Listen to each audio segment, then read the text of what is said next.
Hi all, good morning and welcome to today's class. We are learning with the chapter lenses and we have learned up to lens equation and the equation to find out magnification. So for today's class we are going to learn a new topic which is power of a lens. We might have heard that some people wearing spectacles or glasses we say that the power of my lens is 2.5 or the my lens power is zero point 0.5 or my lens power is minus 0.75 or something like that. So what does this actually means? What it is meant by the power of a lens? From the definition, it can be seen that the power of a lens is the reciprocal of focal length. Since it is length, it should always be given in meter. Okay, so the power of a lens is the reciprocal of focal length. The lower the focal length, the higher will be the power. So the equation for power of a lens can be given as P is equal to 1 divided by F. And the SI unit of power is called as diopter and it is denoted by the capital letter D. So the SI unit of power is diopter denoted by the capital D. Now let's do a numerical problem related to the power of a lens. Okay, so the question is, what is the power of a concave lens of focal length 25 centimeter? The answer is very simple. We know F is equal to minus 25 centimeter. Since it is a concave lens, focal length should be negative. So F is equal to minus 25 centimeter. And also we know this is length and also the SI unit of length should be meter. So it should be converted to meter. So F or focal length is equal to minus 25 divided by 100 which is equal to minus 0.25 meter. So from the equation P is equal to 1 by F, P is equal to 1 by minus 0.25 which is equal to minus 4D which is 4 minus 4 diopter. So the power of concave lens of focal length 25 centimeter or minus 25 centimeter is equal to minus 4D.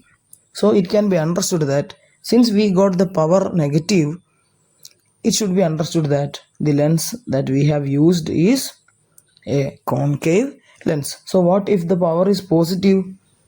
If the power is positive, the lens will be a convex lens. So I hope you have understood the concept of power of a lens and the sign of power of a lens. Okay. So the unit of power of a lens is diopter, and if the power is negative it will be a concave lens, and if the power is positive it will be a convex lens. Okay, so let's move on to our next portion.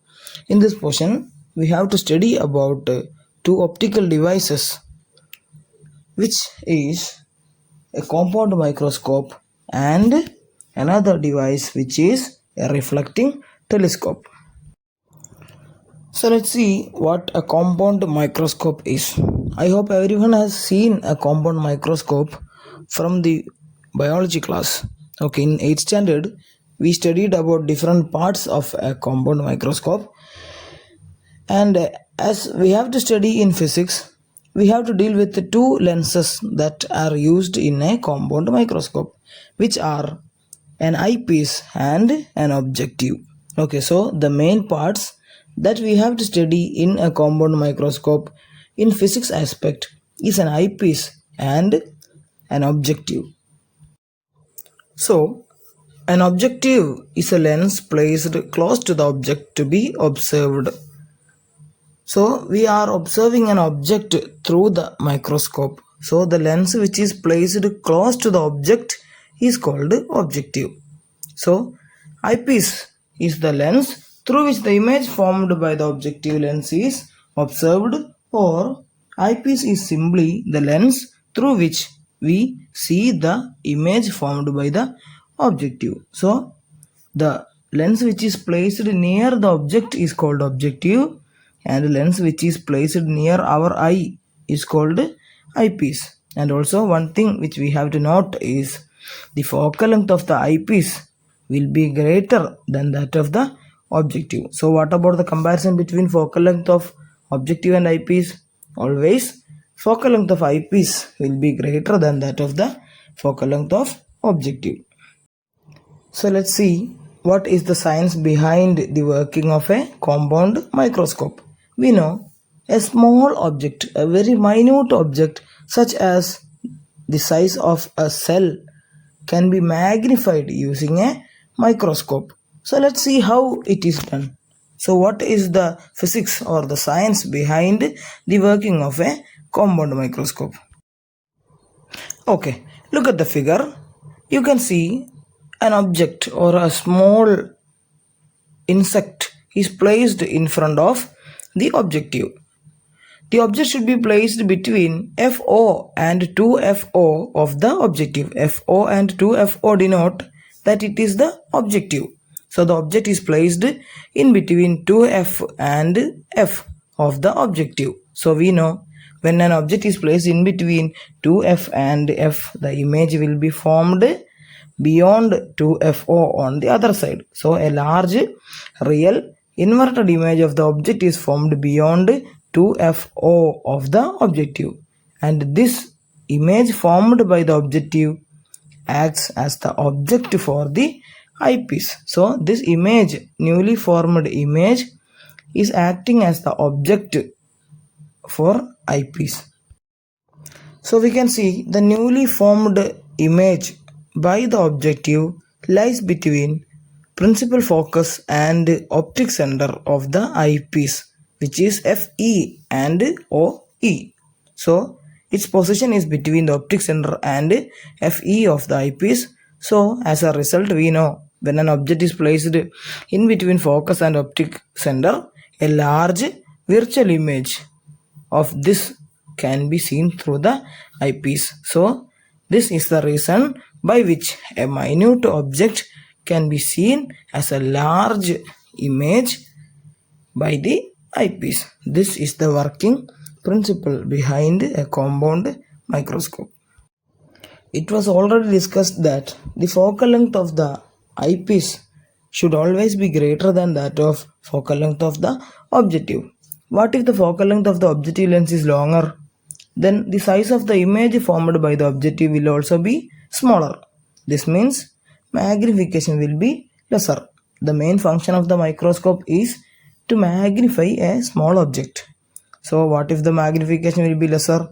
The microscope will be not efficient. So the objective lens should have a shorter focal length always. Eyepiece should have higher focal length than that of the objective lens. And also we know that we can see many objects through the microscope. All these objects will be having different sizes. So a microscope is usually provided with a wide range of objective lenses to obtain suitable magnification while observing micro object. The lenses which we want to observe bacteria will not be the objective lenses that we want to observe a cell. Okay, so a microscope is usually provided with a wide range and variety of objective lenses to view different micro objects. Okay, so that's all what we have to study about a compound microscope, and let's move on to our next and last topic, which is refracting telescope. A telescope is an instrument which is used to see distant objects clearly. So we use telescope to see very distant objects such as another planet, another satellite, or another galaxy or a constellation. So telescope are instrument to see distant objects clearly, and the main parts of a telescope are just like the microscope, eyepiece and objective. Now let's see how a refracting telescope works. In the figure, we can see the image formation by the objective and the eyepiece in a telescope, but we cannot see the object, because the object will be situated really far away from us. For example, let's see if we are observing moon through our telescope. So the object cannot be seen in the figure because it is very far away, or we can say that it is at infinity. In a telescope, the objective lens forms a small real and inverted image of a distant object. So it can be seen in the figure itself. The distant object is formed as a small real and inverted image by the objective, and this image is viewed by the eyepiece. It is the image formed by the objective that we observe through the eyepiece. So the objective forms a small image of a distant object and it is viewed through the eyepiece. Okay, so in the figure we can see a small red colored image of the distant body formed by the objective. So the objective forms a small real and inverted image of the distant object, and since the position of this image is between the focus of the eyepiece and optic center, we can see the small red colored image in between focus and eyepiece, focus of the eyepiece and optic center. We can see the virtual image of this object formed by the eyepiece. So the image formed by the objective will be in between the focus and optic center of the eyepiece. So we know when an object is placed in between focus and optic center, it will form a large virtual image. So this image can be viewed through the eyepiece. So this is the scene that we get when we observe a distant object through the telescope.